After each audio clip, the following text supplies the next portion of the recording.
plus de 1000 communes sont concernées par une réforme des zones agricoles, qui débouchera sur de nouvelles aides financières en provenance de l'Europe 75% et de l'État 25%. Les périphériques intérieurs et extérieurs de Toulouse fermés, la 62 close entre Langon-Gironde et la Ville Rose, la circulation des trains interrompue entre Bordeaux et Settero, les transports scolaires suspendus dans le Tarn-et-Garonne.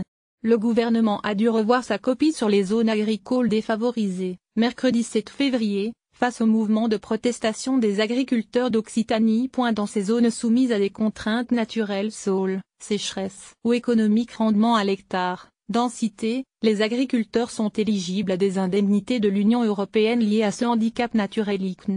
Depuis 1976, une carte détaille sur le territoire français ces zones, calquée sur des communes.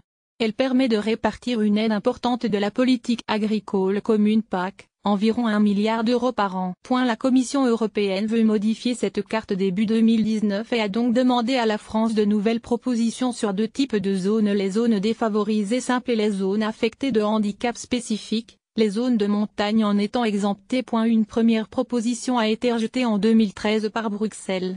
Et la nouvelle étude, initiée par Stéphane Le Foll, alors ministre de l'Agriculture, publiée mi-janvier, a provoqué la colère du monde agricole, uniquement en Occitanie.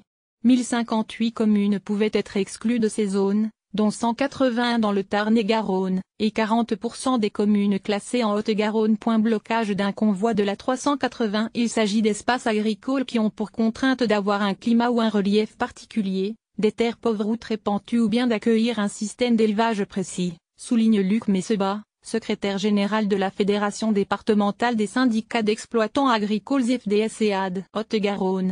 Cela représente une perte sèche de 5 000 à 12 000 euros par an et par agriculteur, la plupart éleveurs de bovins, explique Alain Hiche, de la FDSEA 82.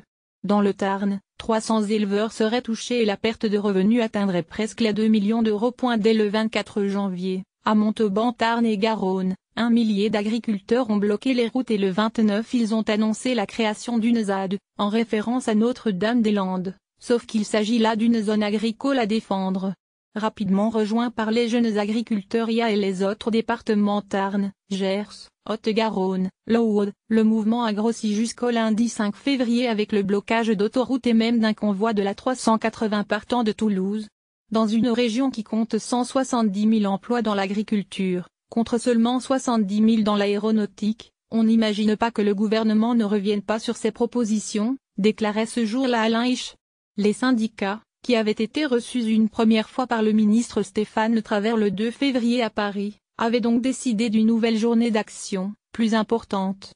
Barrage de bottes de foin, de pneus ou de fumier, tout avait été minutieusement installé, mercredi, par des dizaines de manifestants sur leurs tracteurs, affluents de nombreux départements.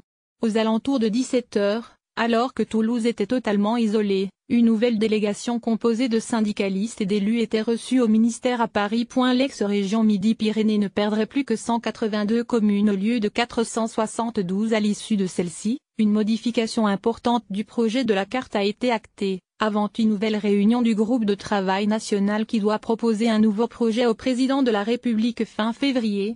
L'ex-région Midi-Pyrénées ne perdrait plus que 182 communes au lieu de 472, dans le Tarn-et-Garonne 30 communes seraient concernées au lieu de 180, et la Haute-Garonne ne perdra que 22 communes en zone défavorisée au lieu des 182 initialement prévus. Au cabinet du ministre, on assure que rien n'était figé. Nous allons donc opérer des ajustements, avec une nouvelle carte, en intégrant de nouvelles communes et en faisant sortir d'autres. Mais globalement la région Occitanie conserve la même enveloppe financière. Yvon Parer, président de la Chambre d'agriculture de Haute-Garonne, se dit satisfait à 90% car le nouveau plan permet de réintégrer des communes grâce aux critères que nous avons proposés. Je comprends la gêne pour les citoyens mais ils ont pris conscience, je crois, que nous avons besoin des éleveurs pour fournir des produits de qualité en quantité suffisante, ajoute-t-il. Cette spécificité de la région, très axée sur l'élevage bovin, fait dire à José Bové, député européen et ancien syndicaliste paysan: aujourd'hui la PAC ne protège pas, on ne fait que réguler la disparition des éleveurs.